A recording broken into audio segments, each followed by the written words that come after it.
Señoras, señores, ¿qué tal? Buenos días, muy buenos días y bienvenidos a Radio Intereconomía, a Capital Intereconomía. Es lunes 11 de mayo y todos despertamos pendientes de los tripulantes del barco holandés afectados por el hantavirus. 54 personas quedan aún en el barco. Los 14 españoles que iban a bordo han pasado a primera hora, han pasado la noche en el Gómez Ulla y a esta hora el barco está realizando su último repostaje. Todos nos preguntamos si habrá más casos ligados al hantavirus y dónde acaba lo sanitario y dónde comienza el enfrentamiento político. En los mercados, ¿qué tenemos? Bueno, atentos esta semana a la inflación que van a publicar las principales economías del mundo. Atentos también al relevo de Powell al frente de la Reserva Federal y, cómo no, al precio del petróleo. El crudo Brent con vencimiento en julio cotiza por encima de los $105. Refleja la tensión en las negociaciones para la paz entre Estados Unidos e Irán. Se aleja la posibilidad de un pacto. Es un portazo a la paz. Lo último,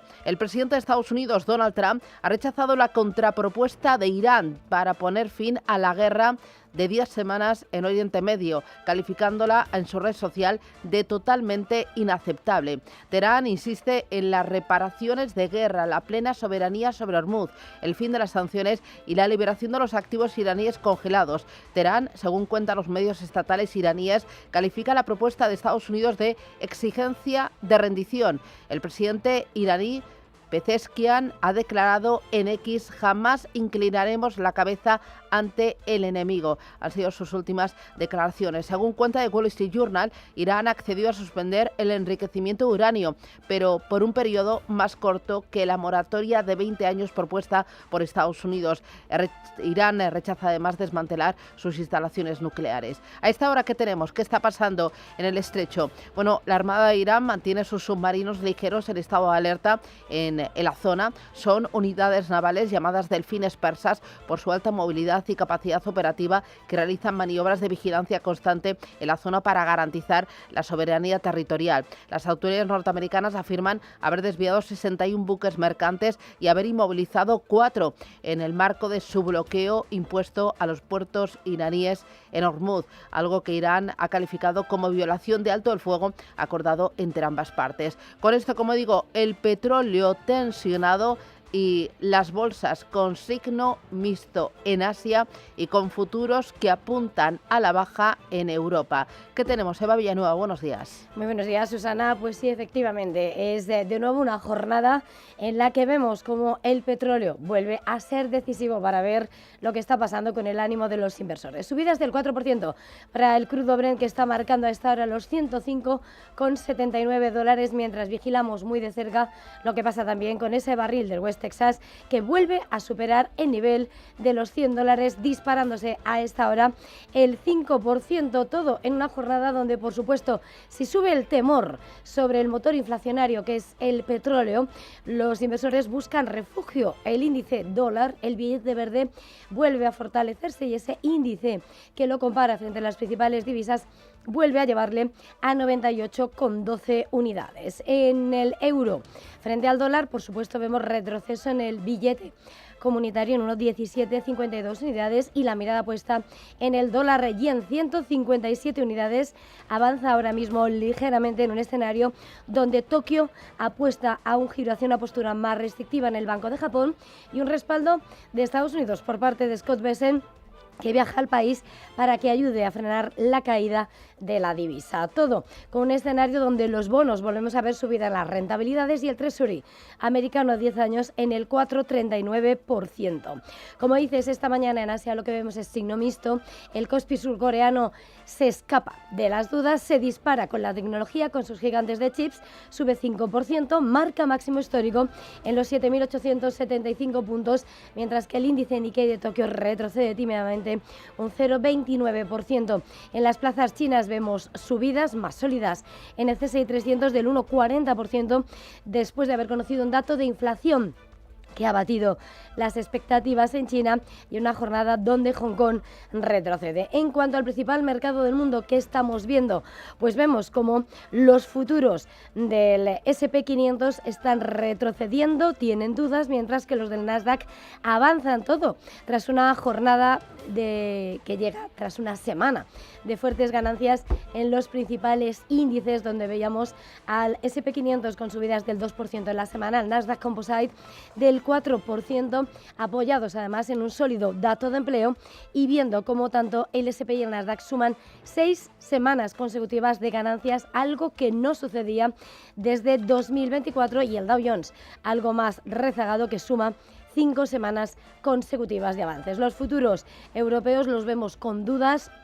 A esta hora los del Eurostock están profundizando la caída. Parece que se endurece frente a la madrugada asiática las caídas, que se anticipan del 1% para el Eurostock y del 1,64% para Frankfurt. Mercados que están pendientes de la inflación. Va a ser el dato predominante durante toda esta semana, las diferentes economías del mundo, y, como no, de la llegada de Kevin Walsh a la Reserva Federal. Rubén Gil, buenos días. Buenos días, así es. Mañana martes se publica ese dato de IPC del mes de abril, que será relevante para medir en qué punto se encuentran los precios en Estados Unidos y que será clave para los próximos pasos de la Reserva Federal. Una Reserva Federal que estrena nuevo inquilino, nuevo presidente. El viernes Kevin Walsh será confirmado como nuevo mandatario del organismo tras la conclusión del mandato de Jerome Powell. Pero además los inversores van a contar con otro puñado de referencias relevantes durante los próximos días. El miércoles, sin ir más lejos, tendremos la segunda lectura del PIB de la eurozona del primer trimestre del año, que podría registrar una moderación del crecimiento del bloque comunitario. Además, vamos a conocer en los próximos días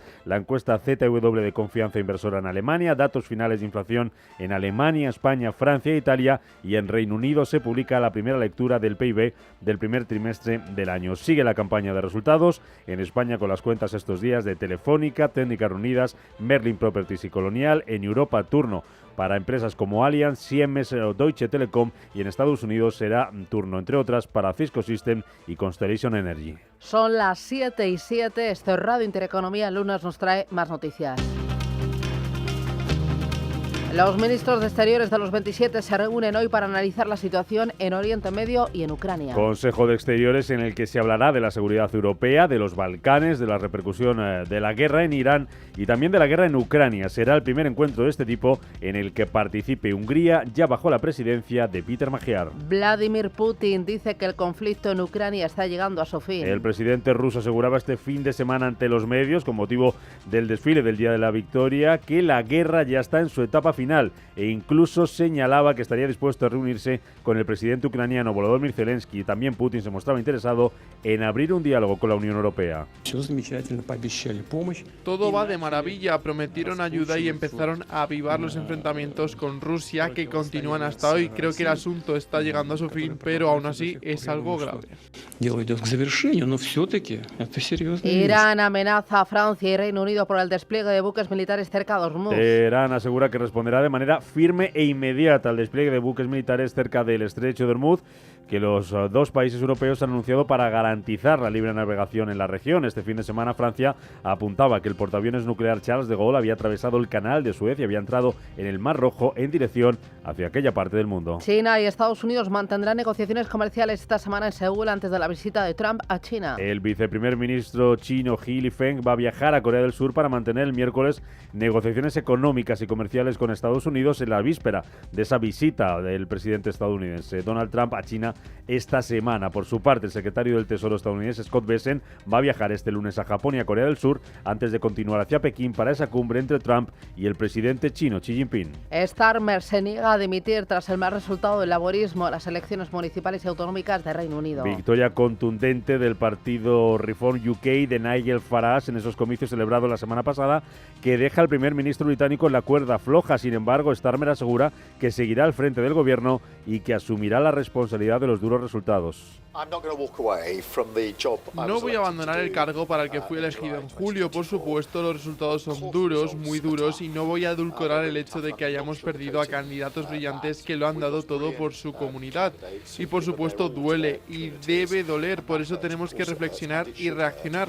Lo que debemos hacer en los próximos días es definir los pasos que debemos dar para seguir adelante y dejar muy claro que no podemos volver al status quo. Y el crucero con el brote de hantavirus reposta a esta hora en el puerto de Granadilla, en Tenerife. Tras la evacuación de 94 pasajeros ayer domingo, este lunes se va a continuar la evacuación de las 24 personas restantes. El Ejército del Aire ya ha trasladado a Madrid a los 14 pasajeros españoles del crucero. Mónica García es la ministra de Sanidad.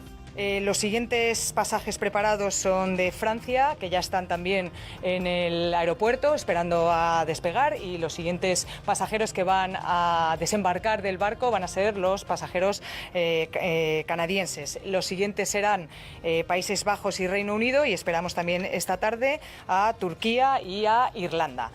El mecanismo está funcionando con toda la normalidad, con todas las medidas de seguridad, como han podido observar. Es momento de mirar los mercados financieros. Lo primero es el tiempo real, lo que nos dicen las pantallas, lo que salpican. En Asia tenemos signo mixto. ¿Quiénes suben y quiénes bajan, Eva?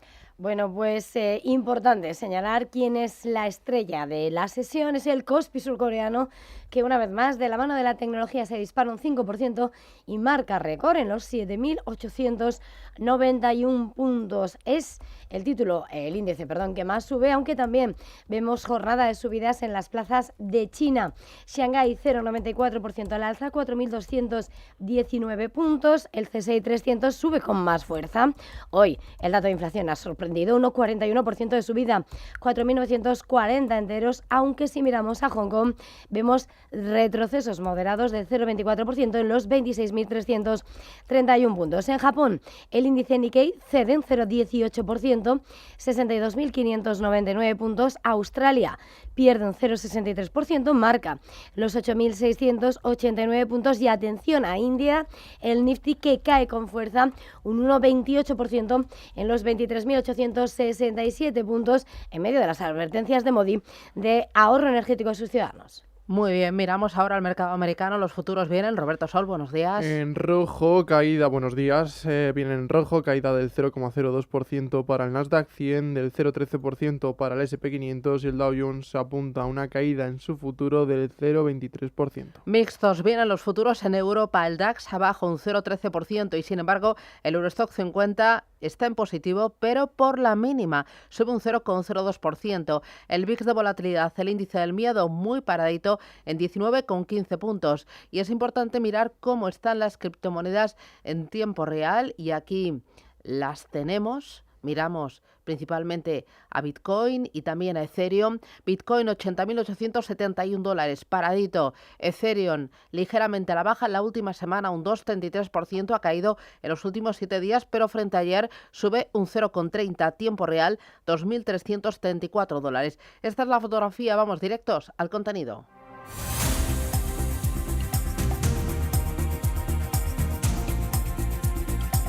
Bueno, vamos a empezar este recorrido por las bolsas chinas tras la confirmación de Pekín de que la cumbre entre Xi Jinping y Donald Trump se va a celebrar a finales de semana. Y, ojo, porque tenemos datos macro, el esperado inflación. Pues sí, efectivamente, y vemos por tanto esas subidas de los índices chinos apoyados por las dos grandes referencias que marcan la semana. En el lado de la geopolítica, los medios estatales han confirmado que los líderes de China y Estados Unidos se van a ver entre el 13 y el 15 de mayo en Pekín. Es la primera visita importante de un líder estadounidense en la capital china desde el primer mandato de Trump y su visita en 2017. Se espera que ambos aborden temas de aranceles, Taiwán y potencialmente la guerra en Oriente Próximo. En ambos, además, por parte de ambas partes, se espera prorrogar la tregua comercial alcanzada en octubre de 2025. Por el lado de la macro, el IPC sube más de lo esperado en abril, al 1,2% frente al 1% de marzo. Una subida motivada por el repunte de los precios mundiales de las materias primas.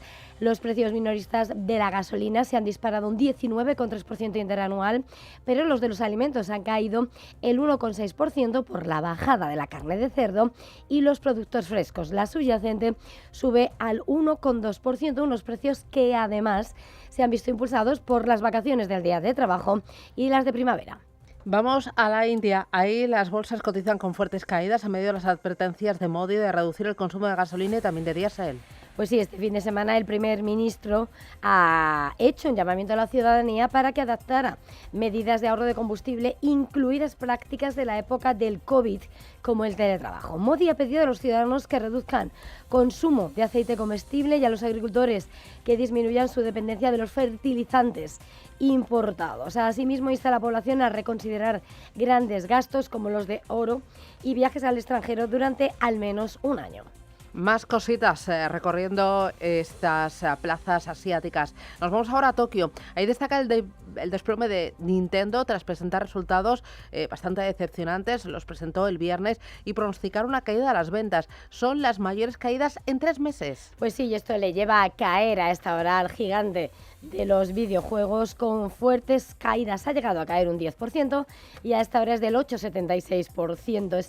Aún así es el nivel más bajo desde agosto de 2024. La desarrolladora de videojuegos ha anunciado que aumentará los precios de la Switch 2 al tiempo que anticipa un descenso en las ventas de consolas de 16,5 millones este año fiscal. Prevé caída en ventas tanto de hardware como de software y ha advertido que el disparado coste de los chips de memoria está afectando a los márgenes. Por su parte, su rival Sony está registrando subidas a esta hora del 9%. Bueno, atentos a Sony, a Nintendo, pero también al gigante petrolero saudí Aramco. Ha anunciado un aumento del 25,5% de su beneficio neto en los 3 primeros meses de este año, entre enero y marzo. Pues el grupo explica este resultado por el aumento de los ingresos y otros productos vinculados a las ventas, compensando parcialmente el alza de los costes de explotación.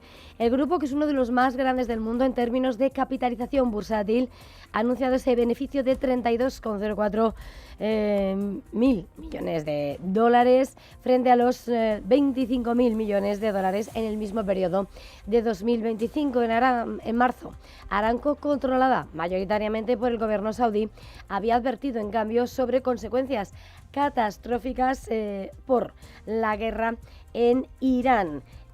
Advertía precisamente lo que podía ser ese conflicto y sin embargo ahora ha anunciado esos beneficios disparados.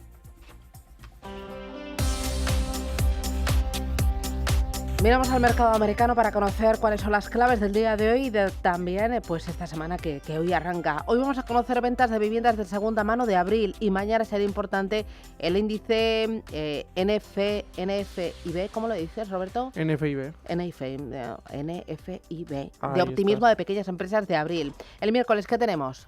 Tenemos el miércoles solicitudes semanales de hipotecas, el índice de precios de producción de abril y el jueves sabremos la evolución de las ventas minoristas del mismo mes. El índice de precios de importación de abril y solicitudes de prestaciones por desempleo el viernes conoceremos el dato de producción industrial de abril. Bueno, precios, lo más importante. La semana pasada Wall Street cerró al alza, subidas del 0,02% para el Dow Jones, del 0,84% para el S&P 500 y el Nasdaq rebotó un 1,71%. Este año sube a doble dígito. Los índices renuevan máximos gracias al dato de empleo del mes de abril, que ha sido mejor de lo esperado. El mes pasado se crearon 115.000 nuevos puestos de trabajo, cuando el mercado esperaba que fuera de 65.000.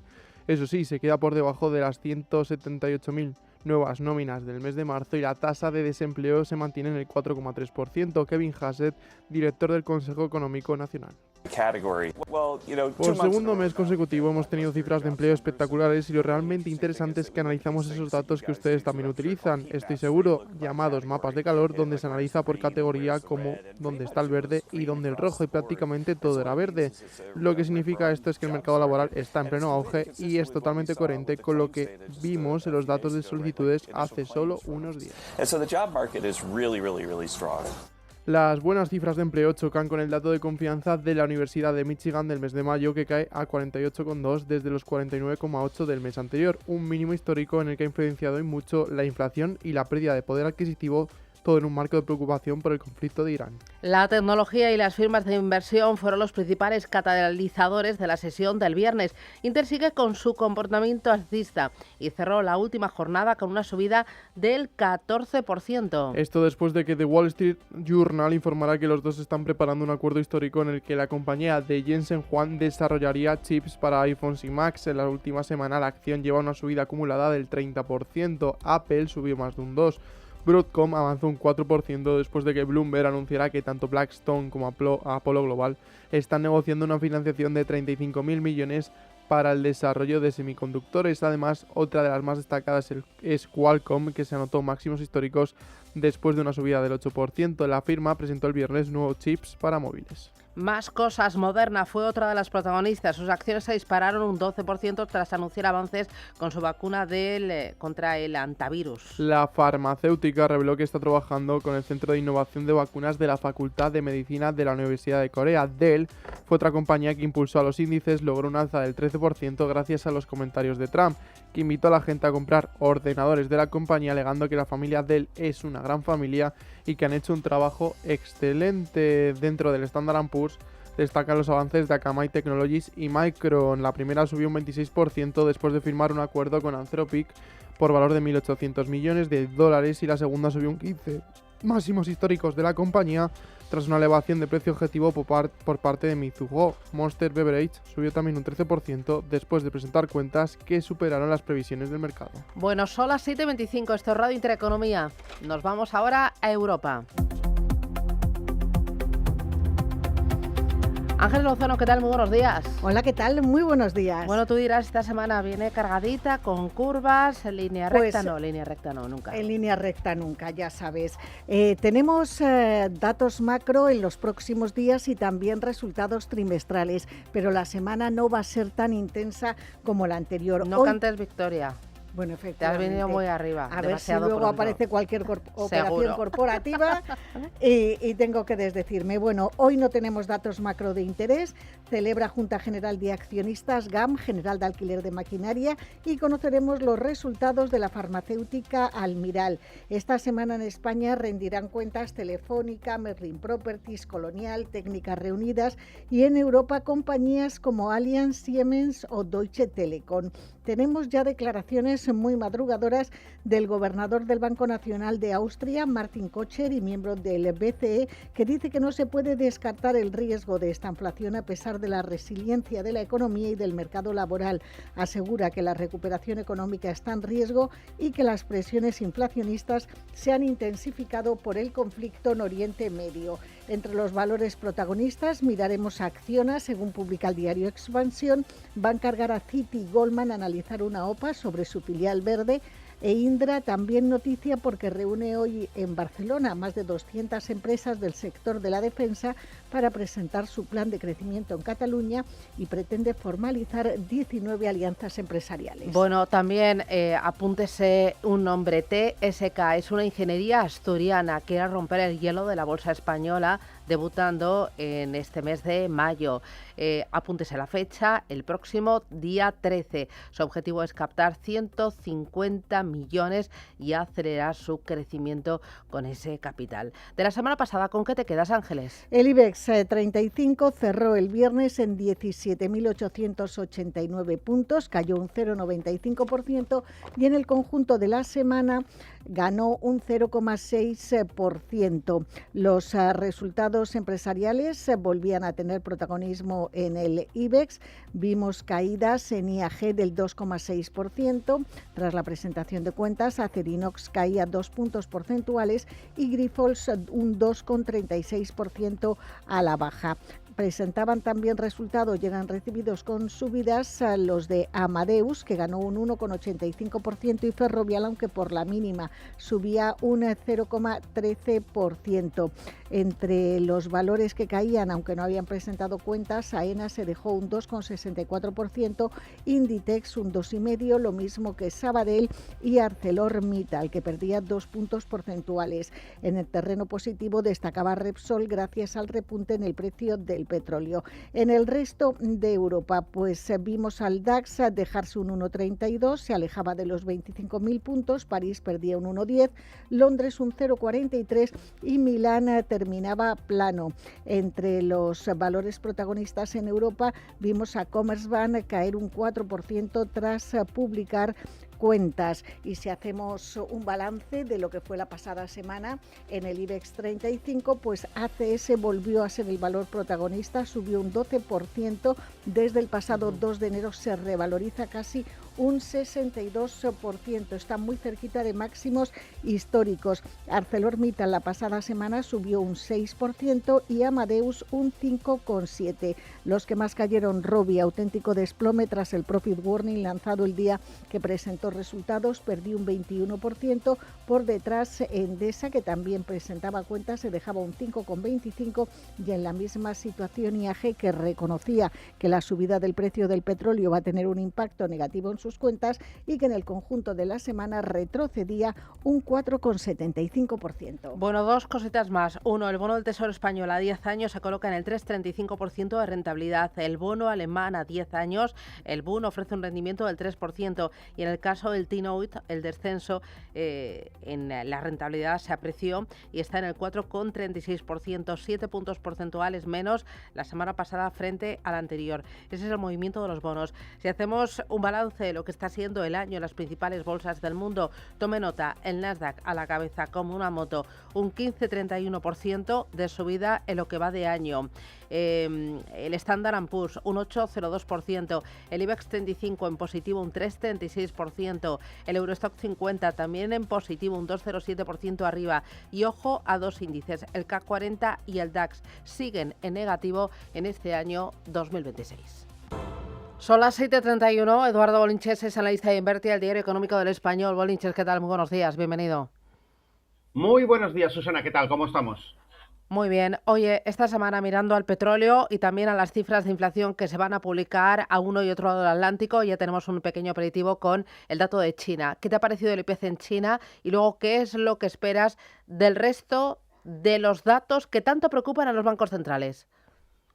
Bueno, y no nos olvidemos también, muy importante esta semana, la cita Estados Unidos-China, a partir del miércoles. Del día 13 al día 15, vamos a ver qué sale de ahí, porque también, obviamente, lo que estamos viviendo, y todo se centraliza y focaliza en el barril de petróleo Brent, esa negativa, o dicho de otra forma, Donald Trump diciendo que es inaceptable la propuesta de paz de Irán, pues hace lo que estamos viendo. Barril de petróleo otra vez en $105, un barril de petróleo que ya sabemos que por encima de los $100 pues hace mucho daño a la economía, y que seguimos viendo pues cierta tranquilidad, mucha complacencia, porque realmente hay un déficit de unos 1.000 millones de barriles según el CEO de Aramco, y efectivamente el petróleo no lo tenemos disparado como ocurriese hace pues 4 años, ¿no? Con el tema de la guerra de Ucrania. Así que vamos a ver qué ocurre, porque cada vez estamos en la 11ª semana de guerra, cada vez los stocks, los inventarios son inferiores, y yo creo que aquí el mercado va a tener algún susto negativo en forma de disparo del barril de petróleo, porque efectivamente veo a los mercados tranquilos. Fíjate el viernes, ¿no? Máximos históricos, Nasdaq tecnológico desatado, S&P 500 también, el Dow Jones, como viene siendo habitual últimamente, pendiente de hacer los deberes, muy retrasado. Entonces, bueno, hay mucha complacencia, parece que como que no va con ellos, la bolsa americana va como un tiro, aquí en Europa pues estamos un poquito más a la expectativa. Y el problema es que sí, que la inflación de momento también se contiene, pero esa inflación de segundo rango va a llegar porque obviamente el impacto en el coste del incremento de los carburantes pues se va trasladando al producto final de todo tipo de índole. Es que el barril de petróleo lo es absolutamente todo, ¿no? No es solo llenar el depósito, también es llenar la nevera, también es vestirse, todo, los zapatos, la ropa, todo tema de plásticos, todo lo que hayas tocado a lo largo de esta mañana, por muy pronto que sea, pues tiene muchos componentes hechos de petróleo. Bolinches, el barril tipo Brent ahora mismo lo tenemos en $105,49, sigue tensionado. Escuchábamos hace unas cuantas horas al CEO de Aramco que se podría o podríamos enfrentarnos a una larga interrupción en el mercado de petróleo. Cuenta que la oferta mundial de crudo ha disminuido en aproximadamente 1.000 millones de barriles en 2 meses. ¿Cómo estás viendo el movimiento del petróleo? ¿Qué te parecen estas declaraciones y qué esperas a corto plazo? Bueno, vamos a ver, el primer impacto de la guerra, el barril de petróleo Brent de referencia se fue a los $103, hablo de referencia del contado, ¿no? A partir de ahí, pues bueno, ha habido un pico máximo, nos hemos ido a 115, se ha vuelto a relajar con la previsión de que venía otro de los muchos que hemos escuchado y preparado acuerdos de paz, y al final pues parece que no. Entonces, bueno, vuelta a empezar. Como decía, barril de petróleo Brent, $105,5, subiendo prácticamente un 4,5%, y lo lógico es esperar que volvamos otra vez a los 115. Pero ahí está la sorpresa negativa, ¿no? Yo creo que en cualquier momento ese nivel máximo desde que ha comenzado la guerra será superado, será roto al alza, y por lo tanto habrá más presión. Quizás ahí es cuando los mercados se den cuenta que esto es duradero, porque ya no nos olvidamos, pero esto era una guerra de 2-3 semanas. Bueno, pues comenzamos la 11ª, ¿vale? Entonces, bueno, se está enquistando y ya digo que hay una complacencia brutal por parte de los mercados que se han centrado en los resultados empresariales, que van como un tiro, por supuesto, sin ningún tipo de problema, pero efectivamente yo creo que el problema que tenemos gordo y serio es un barril de petróleo por encima de los $100 sin visos de relajarse, porque hay una guerra en marcha que no tiene finalidad, no tiene punto final, ¿no? De momento a la vista. Entonces, bueno, por una parte tenemos a Irán que quiere extender esta situación lo máximo posible para intentar hacer daño a Estados Unidos vía esas elecciones de mitad de mandato en el mes de noviembre, y por otro lado Estados Unidos, que ya se ve como efectivamente su población empieza a enfadarse, ¿no? Se están planteando rebajar el impuesto sobre los carburantes allí en Estados Unidos, ¿no? Entonces, bueno, yo creo que los mercados abrirán los ojos en cualquier momento, totalmente sobrecomprados, es decir, que tenemos las condiciones óptimas para que venga una recogida de beneficios, acorde a la subida, por lo tanto no tendremos que esperar una caída del 2, sino del 5 como poco, del 5 al 10%, espero yo. Bolinches, más cortito a partir de ahora, que tengo poquito tiempo. Tres cositas importantes. Hablabas de la reunión Xi Jinping, de la cita Xi Jinping-Donald Trump, datos de inflación, petróleo. Importante esta semana. Kevin Walsh toma el relevo de Jerome Powell al frente de la Reserva Federal de Estados Unidos. ¿Esto afectará de alguna manera? ¿Cómo lo ves? ¿Qué esperas de Walsh? Bueno, vamos a ver, dice que va a ser independiente, pero lo ha puesto Donald Trump, pero también me viene a la mente que Jerome Powell también fue así, ¿no? Y además Jerome Powell se queda en el Consejo, eso es importante, con voz y voto, ¿no? Entonces, bueno, yo creo que sí, que va a haber una continuidad, y esta situación de un barril de petróleo tensionado hace que la Reserva Federal estadounidense tenga que estar parada y actuar siempre después de acontecimientos. Entonces, no va a haber bajada de tipos de interés con una situación como la que estamos. No lo va a haber. El otro asunto, bolsas, muchas de ellas están en zona de récords. El Nasdaq sube lo que va de año un 15%, Milán un 9,67%, el Standard & Poor's un 8%, Eurostock 50 también en positivo, IBEX 35 también en positivo. ¿Tú crees que las bolsas pecan de complacencia? Totalmente, mucha complacencia la que estamos viendo, que como los caballos y los burros se han puesto orejeras para mirar simplemente hacia adelante, es decir, mirar simplemente los resultados empresariales, justifican los máximos históricos, pero es que tenemos una patata caliente brutal en forma de petróleo tensionado, con una indecisión en cuanto a la duración brutal. Por lo tanto, yo creo que se tienen que abrir los ojos, abrir las miras, y yo creo que lo que decía, tenemos condiciones perfectas para una recogida de beneficios acorde a lo subido, y por lo tanto hay que estar preparados a una caída del 5 o del 10%. Tenemos, sin embargo, a dos plazas en negativo, Frankfurt y París. El DAX y el K40 están en rojo este año. ¿Qué pasa ahí? ¿Aprovechamos para pescar porque las valoraciones son más atractivas? Pues es viable pensar efectivamente eso, valoración más atractiva porque van con retraso, pero hay que pensar por qué van con retraso, ¿no? La economía alemana totalmente gripada, ¿no? El motor de la economía europea pues no está funcionando como Dios manda. Es verdad que se está animando también, pero ten en cuenta que ahora viviríamos una situación supuestamente en la que comienza a corregir Wall Street y Europa no va a llevarle la contraria, es decir, que también corregirán. Eso sí, lo que va a hacer es corregir arreglo a lo subido. Al subido menos, van a corregir menos, pero no se van a escapar. El signo será el mismo. Por lo tanto, yo creo que ahora mismo hay que aprovechar para ponerse un poquito más del lado de la liquidez en ambos mercados, el europeo y el estadounidense. Y luego, el Nasdaq es el mejor de los índices. Ahí son las megacaps las que están tirando del índice, ¿o ves oportunidad en otros títulos de menor tamaño dentro de ese índice? A ver, siempre hay oportunidades, ¿no? El Nasdaq, por definición, por ejemplo, el Nasdaq 100, pues tienes 103, si no me falla la memoria ahora mismo, ¿no? Componentes. Pero efectivamente, todo, absolutamente todo está capitalizado por las 7, aunque yo siempre me quedo con 6, ¿no? Excluyo a Tesla. Pero sí, está todo centralizado. Gran apoyo ha sido de estas grandes tecnológicas. Mientras no pinche el negocio en la nube, yo creo que vamos a ver correcciones para luego rebotar. Y en alguna de estas nos vendrá algún momento, puesto que estamos en la fase final de un ciclo alcista muy duradero en el tiempo, pues vendrá que nos rebotará y empezaremos a dibujar máximos y mínimos decrecientes. Eso no ha ocurrido todavía, ¿no? Yo creo que ahora vendrá una corrección para luego devolver más de la mitad de la caída y otra vez pelear por nuevos máximos históricos. Así hasta que pase el verano y veremos si hay máximos decrecientes y por lo tanto de verdad hay que abrir el paraguas. Pero día a día, lunes a lunes, te lo iremos contando, Susana. Muy bien, pues Eduardo Bolinches desde Invertia, gracias, cuídate y que tengas feliz semana. Un abrazo, buen día. Igualmente, feliz semana a todos, chao. Adiós, chao, chao. Vamos a ir con los diarios a ver cómo refleja la actualidad de este día, de este lunes 11 ya de mayo. Empiezo con el superlunes del Economista. La productividad por trabajador cae a su menor nivel en 3 años. España agranda la brecha hasta los 2,4 puntos con la media de la Unión Europea.